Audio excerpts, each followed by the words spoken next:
Shalom, damai di hati.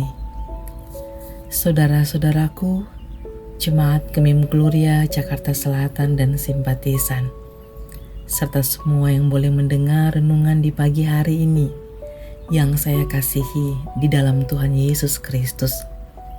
Sungguh besar kasih Tuhan dalam kehidupan kita, sehingga kita boleh memasuki hari yang baru, hari yang ke-27 di bulan ketiga tahun 2025.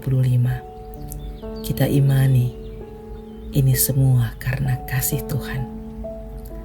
Mengawali hari ini, mari kita datang bersyukur dan memuliakan Tuhan dengan membaca dan merenungkan firman-Nya.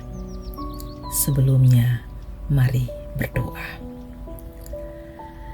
Ya Yesus Kristus Tuhan kami, Engkau sangat baik dalam kehidupan kami.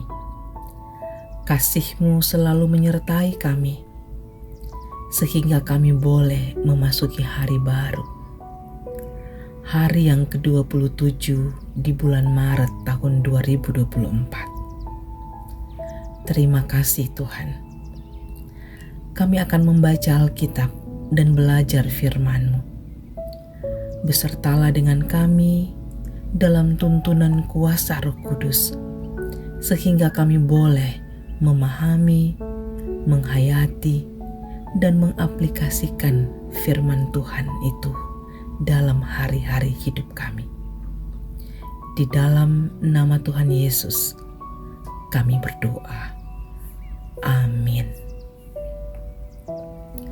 Saudara-saudaraku, bacaan Alkitab di hari ini terdapat dalam kitab Yesaya pasal 53 ayat 8 dan ayat 9. Tertulis demikian.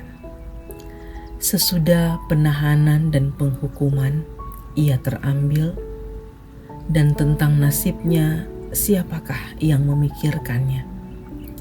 Sungguh ia terputus dari negeri orang-orang hidup, dan karena pemberontakan umatku ia kena tulah. Orang menempatkan kuburnya di antara orang-orang fasik, dan dalam matinya ia ada di antara penjahat-penjahat. Sekalipun ia tidak berbuat kekerasan, dan tipu tidak ada dalam mulutnya.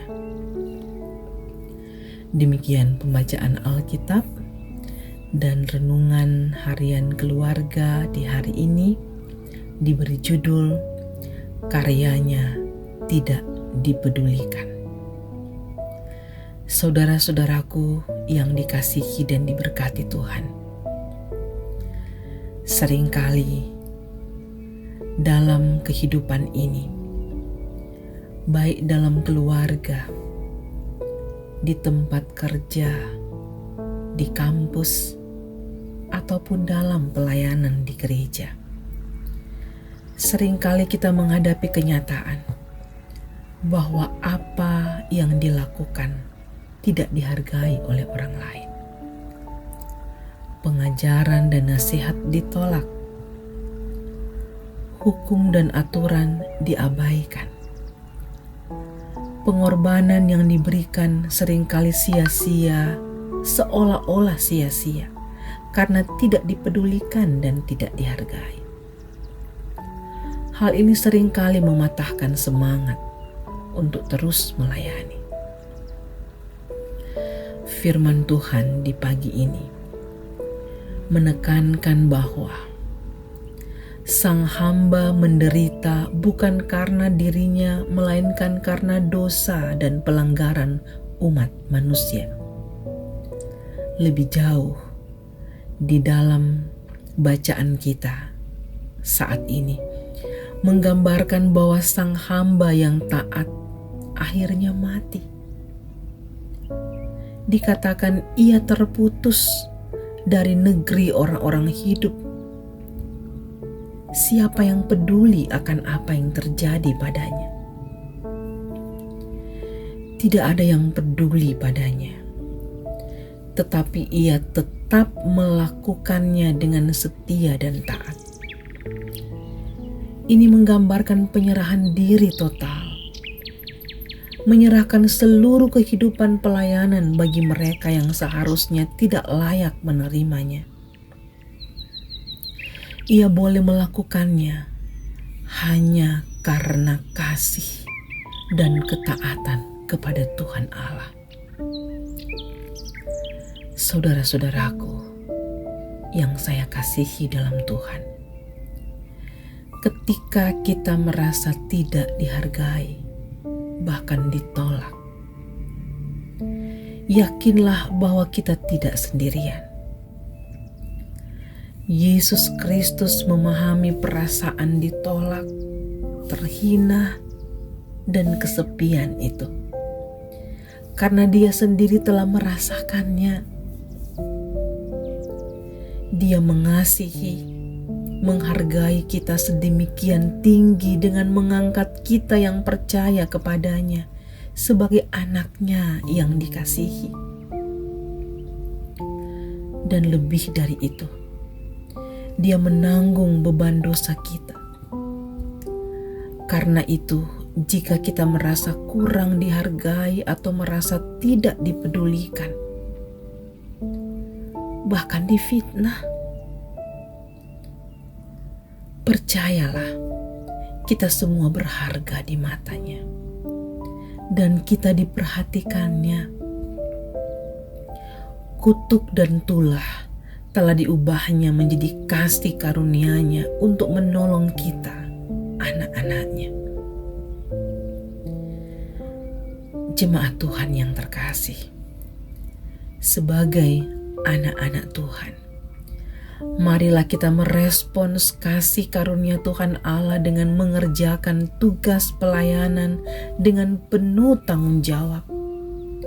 Meskipun ada yang meremehkan dan tidak menghargai, jangan patah semangat. Teruslah melayani, sebab dengan cara itu kita menyatakan kasih dan ketaatan kepada Tuhan Allah. Jika orang lain meremehkan kita, haruslah tetap percaya bahwa kita adalah ciptaan Tuhan Allah yang berharga dan sangat dikasihinya. Kasih karunia-Nya lah yang memberi kita pengharapan untuk bangkit, hidup dan melayani dengan kasih dalam ketaatan kepadanya. Buktikan firman ini dalam hidupmu. Bersama Tuhan, kita akan dimampukan. Terpujilah Kristus. Amin. Mari berdoa. Bapa Sorgawi, terima kasih untuk firman-Mu di pagi ini. Tolonglah agar kami terus setia melayani, meskipun seringkali tidak dipedulikan, diabaikan, dan ditolak. Mampukan kami untuk tetap percaya bahwa Engkau selalu setia mengasihi dan menolong kami anak-anak-Mu yang mau belajar hidup taat dan setia pada firman-Mu. Terima kasih Tuhan, besertalah dengan kami dalam seluruh aktivitas, rencana, harapan kami di hari ini, sehingga semua boleh terlewati, terlaksanakan dengan baik. Semua untuk kemuliaan Tuhan dan dalam penyertaan-Mu. Di dalam nama Tuhan Yesus, kami berdoa. Amin.